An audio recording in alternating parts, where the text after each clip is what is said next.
Hello guys, welcome back to శుభ vibes. ఇంతకు ముందులా కాదు, ఈసారి బాగా ప్రిపేర్ అయ్యొచ్చా? ఎస్, అసలు కల్కి మామూలుగా ప్రిపేర్ కాలేదు భయ్యా. ఫస్ట్ ట్రైలర్ కంటే సెకండ్ ట్రైలర్ కుమ్మేసింది అనుకుంటే గ్రేటర్ దాన్ ఫస్ట్ ట్రైలర్ అనమాట. సెకండ్ ట్రైలర్ మాత్రం సో మొత్తానికి ఈ ట్రైలర్ చూసిన తర్వాత నేనైతే ఈగర్ గా ఒక్క దాని కోసం వెయిట్ చేస్తున్నా భయ్యా. మూవీ కోసం కాదు, కల్కి పాత్ర కోసం. అసలు ఆ కల్కి ఇంత బిల్డప్ ఇస్తున్నారో, ఆ కల్కి ఎలా ఉండబోతున్నారు, ఆ కల్కి పాత్ర ఏంటి, ఆ కల్కి అవతారం ఎలా ఉండబోతుందని ఈగర్ గా వెయిట్ చేస్తున్నా అసలు ఆ క్యారెక్టర్ చూడడానికి అయితే. సో మొత్తానికైతే భయ్య ఫస్ట్ ట్రైలర్ విడుదల చేసిన వెంటనే మనం చాలా మంది అయితే డిసప్పాయింట్ అయ్యాం.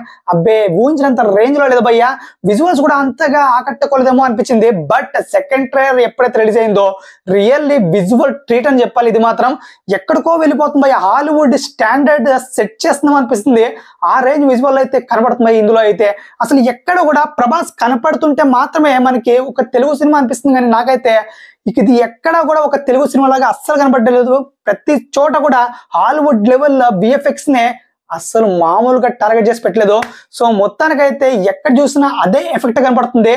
సో చూడాలి మరి ఏ రేంజ్ లో విజువల్స్ ని చూపించబోతున్నారో.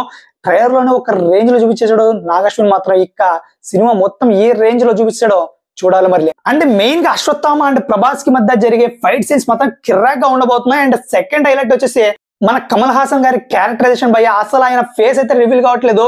సో ఆయన ఫేస్ గ్యారంటీగా ఈ సినిమాలో రివీల్ చేయబోతున్నారు. సో చూడాలి అప్పుడు ఏ రేంజ్ లో థియేటర్ వైబ్ వస్తుందో. సో మొత్తానికైతే నాకైతే అనిపిస్తుంది ఖచ్చితంగా ఫేస్ కట్ అయితే రాబోతున్నాడు కమల్ హాసన్ అయితే ఈ సినిమాలో ఏదో ఒక చోట అయితే. సో మొత్తానికి చాలా చోట్ల అయితే రివీల్స్ చాలా జరగబోతున్నాయి. ఒక ఎండ్ గేమ్ లాంటి సినిమాని అయితే ఖచ్చితంగా మనం చూడబోతున్నాం అయ్యా, అందులో డౌట్ లేదు.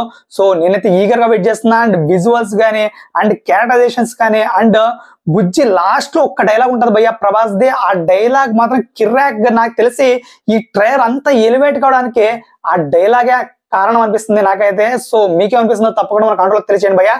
అండ్ మొత్తానికైతే ట్రైలర్ సంగతి ఇలా ఉంది, దంచి కొట్టేసింది. సినిమా చూద్దాం 27న ఏ రేంజ్ లో కుమ్మబోతుందో. సో మొత్తానికైతే ఇది గ్యాస్ సంగతి అయితే. మరి మీకు ఎలా అనిపిస్తుంది ట్రైలర్ తప్పకుండా మన కాంట్రోల్ తెలియచేయండి. అండ్ ప్లీజ్ సబ్స్క్రైబ్ టు శుభ. బాయ్.